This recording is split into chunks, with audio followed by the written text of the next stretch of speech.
নমস্কার, আমি শুভ মল্লিক। আপনারা এতদিন এই পশ্চিমবাংলার মানুষরা, সাধারণ মানুষরা, জনগণরা দেখেছেন খাদ্যে চুরি, স্বাস্থ্যে চুরি, শিক্ষায় চুরি, স্পোর্টসে চুরি, কয়লা চুরি, গরু চুরি, এতগুলো চুরি দেখেছেন।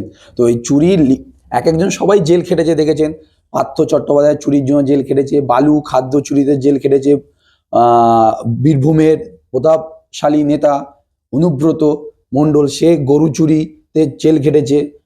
আজকে দেখলেন যে চোরদের রানী এই রাজ্যের মাননীয় মুখ্যমন্ত্রী মমতা ব্যানার্জি, তিনিও আজকে এরকম একটি ফাইল, আপনারা দেখতে পাচ্ছেন, এরকম একটা ফাইল চুরি করে আজকে পালিয়ে গেছে। তখন যাকে প্রশ্ন করার জন্য মিডিয়ারা, তখন মিডিয়াদের উনি দালাল বলছেন।